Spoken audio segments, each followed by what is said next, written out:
Thomas the Tank Engine, written by the Reverend Wilbert Awdry, read by Matt Davis, Book 2 of the series. In this book, the foreword, or little message from the Reverend to his son Christopher, reads, Dear Christopher, here is your friend Thomas the Tank Engine. He wanted to come out of his station yard and see the world. These stories tell you how he did it. I hope you will like them because you helped me to make them. Your loving Daddy. Story 1. Thomas and Gordon. Thomas was a tank engine who lived at the big station. He had 6 small wheels, a short stumpy funnel, a short stumpy boiler, and a short stumpy dome. He was a fussy little engine, always pulling coaches about. He pulled them to the station ready for the big engines to take out on long journeys, and when the trains came in and the people got out, he would pull the empty coaches away so that the big engines could go and rest. He was a cheeky little engine too. He thought no engine worked as hard as he did, so he used to play tricks on them. He liked best of all to come quietly beside a big engine dozing on a siding and make them jump. Beep, beep, beep, beep. Wake up, lazy bones, he would whistle. Why don't you work hard like me? Then he would laugh rudely and run away to find some more coaches. One day, Gordon was resting on a siding. He was very tired. The big express he always pulled had been late, and he had had to run as fast as he could so as to make up for lost time. He was just going to sleep when Thomas came up in his cheeky way. Wake up, lazy bones, he whistled. Do some hard work for a change. You can't catch me. And he ran off laughing. Instead of going to sleep again, Gordon thought how he could pay Thomas out. One morning, Thomas wouldn't wake up. His driver and fireman couldn't make him start. His fire went out and there was not enough steam. It was nearly time for the express. The people were waiting, but the coaches weren't ready. At last, Thomas started. Oh dear, he yawned. Come on, said the coaches. Hurry up. Thomas gave him a rude bump and started for the station. Don't stop dawdling, he grumbled. Where have you been? Asked the coaches crossly. Thomas fussed into the station where Gordon was waiting. Poop, poop, poop, hurry up you, said Gordon crossly. Peep, peep, peep, hurry yourself, said cheeky Thomas. Yes, said Gordon, I will. And almost before the coaches had stopped moving, Gordon came out of his siding and was coupled with the train. Poop, poop, he whistled. Get in quickly, please. So the people got in quickly, the signal went down, the clock struck the hour, the guard waved his green flag, and Gordon was ready to start.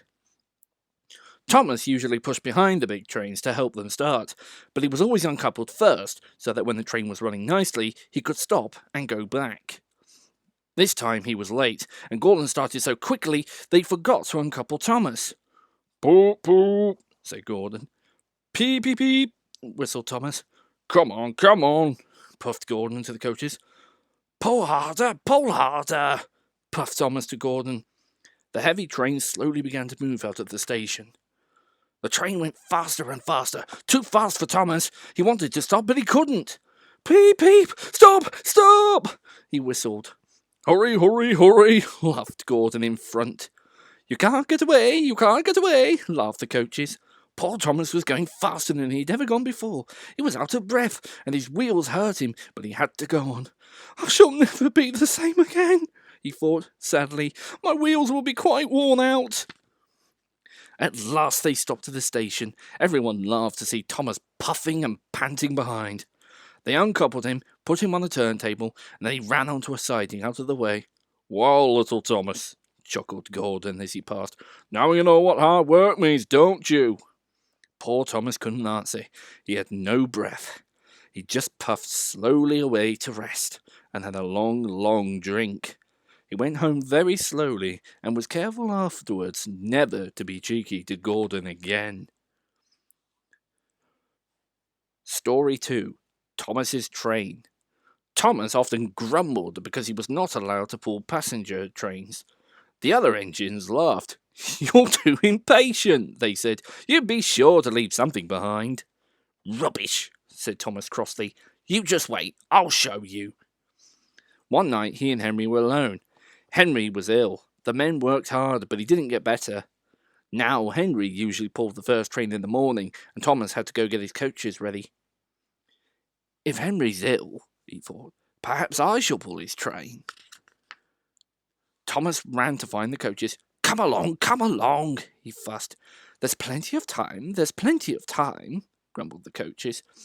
He took them to the platform and wanted to run round in front at once, but his driver wouldn't let him. Don't be so impatient, Thomas, he said. So Thomas waited and waited. The people got in, the guard and the station master walked up and down, the porters banged the doors, and still Henry didn't come.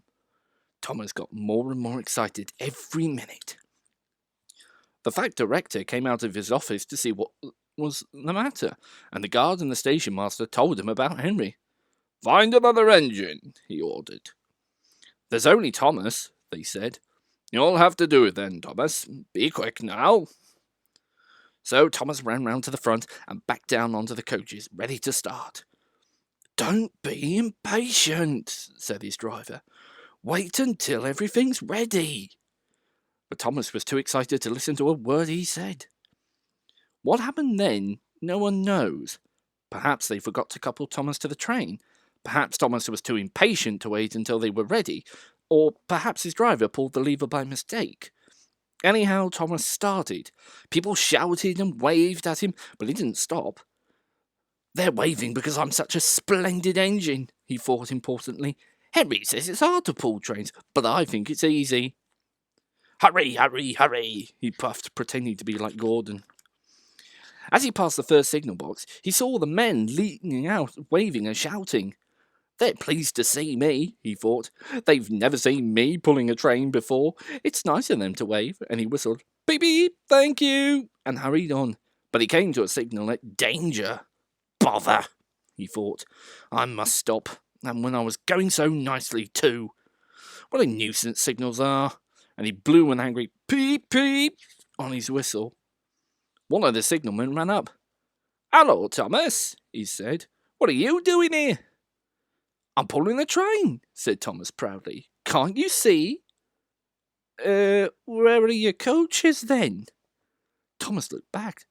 Why, bless me, he said, if we haven't left them behind. Yes, said the signalman. You better go back quickly and fetch them. Poor Thomas was so sad he nearly cried. Cheer up, said his driver. Let's go back quickly and try again. At the station, all the passengers were talking at once. They were telling the fat director, the station master, and the guard what a bad railway it was. But when Thomas came back and they saw how sorry he was, they couldn't be cross. So they coupled him to the train, and this time he really pulled it. But for a long time afterwards, the other engines laughed at Thomas and said, Look, there's Thomas, who wanted to pull a train, but forgot about the coaches. Story number 3. Thomas and the trucks. Thomas used to grumble in the shed at night. "I'm tired of pushing coaches. I want to see the world."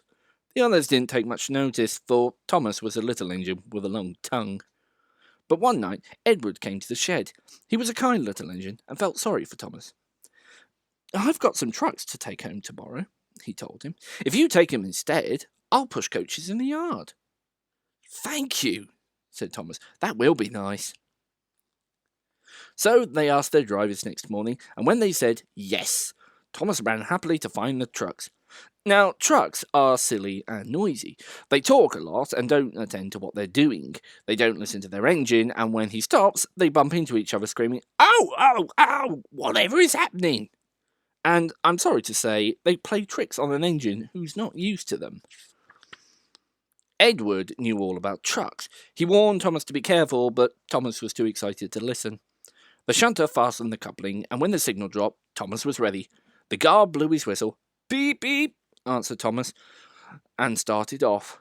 But the trucks weren't ready. "Oh, oh, oh!" they screamed as their couplings tightened. "Wait, Thomas, wait!"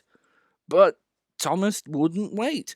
Come on," he puffed, and the trucks grumbled slowly out of the siding onto the main line. Thomas was happy. Come along," he puffed. "All right, don't fuss, all right, don't fuss," grumbled the trucks. They clattered through stations and rumbled over bridges. Thomas whistled, "Beep, beep," and they rushed through the tunnel in which Henry had been shut up. Then they came to the top of the hill where Gordon had stuck. "Steady now, steady," warned the driver, and he shut off steam and began to put on the brakes. We're stopping," called Thomas. "No, no, no," answered the trucks and bumped into each other. Go on! And before his driver could stop them, they'd pushed Thomas down the hill and were rattling and laughing behind him. Poor Thomas tried hard to stop them from making him go too fast. Stop pushing, he hissed, but the trucks would not stop. Go on, they giggled in their silly way. He was glad when they got to the bottom. Then he saw in front the place where they had to stop.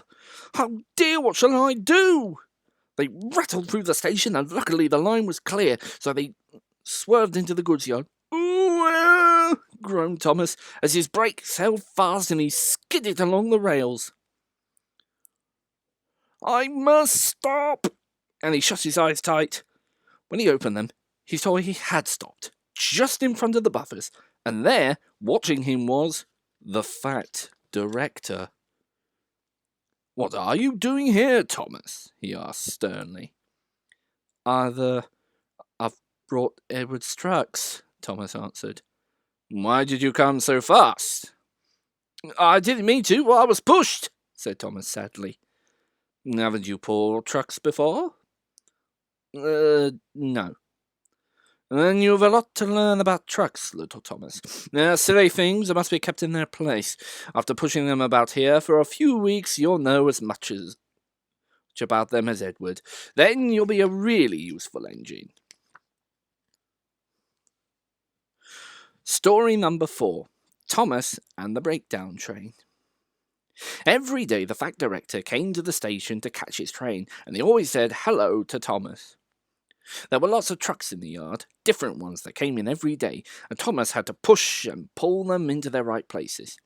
He worked hard. He knew now that he wasn't so clever as he thought. Besides, the fat director had been kind to him, and he wanted to learn all about trucks so as to be a really useful engine. But on a siding by themselves were some trucks that Thomas was told he must not touch. There was a small coach, some flat trucks, and 2 queer things his driver called cranes. "That's the breakdown train," he said. "When there's an accident, the workmen get into the coach, and the engines take them quickly to help the hurt people and to clear and mend the line. The cranes are for lifting heavy things like engines, coaches, and trucks." One day Thomas was in the yard, where he heard an engine whistling, "Help! Help!" and a goods train came rushing through much too fast. The engine, a new one called James, was frightened. His brake blocks were on fire, and smokes and sparks streamed out on each side. They're pushing me! He panted. On, laughed the trucks, and still whistling, help, help! Poor James disappeared under a bridge. I'd like to teach those trucks a lesson, said Thomas the Tank Engine. Presently a bell rang in the signal box, and a man came running. James is off the line! The breakdown train! Quickly! He shouted. So Thomas was coupled on, the workmen jumped into their coach, and off they went. Thomas worked his hardest. Hurry, hurry, hurry, he puffed, and this time he wasn't pretending to be like Gordon, he really meant it. Bother those trucks and their tricks, he thought. Hope James isn't hurt. They found James and the trucks at a bend in the line. The brake van and the last few trucks were on the rails, but the front ones were piled up in a heap. James was in a field with a cow looking at him, and his driver and fireman were feeling him all over to see if he was hurt. Never mind, James, he said. Wasn't your fault. It was those rotten wooden brakes they gave you. We always said they were no good. Thomas pushed the breakdown train alongside. Then he pulled the unhurt trucks out of the way. Oh dear, they groaned. Serves you right, puffed Thomas crossly. When the men put the other trucks back on the line, he pulled them away too. He was hard at work, puffing backwards and forwards all the afternoon. This'll teach you a lesson, he told the trucks, and they answered, Yes, it will, in a sad, groany, creaky sort of voice. They left the broken trucks and mended the line. Then, with 2 cranes, they put James back on the rails. He tried to move, but he couldn't, so Thomas helped him back to the shed. The fact director was waiting anxiously for them. Well, Thomas, he said kindly, I've heard all about it, and I'm very pleased with you. You're a really useful engine.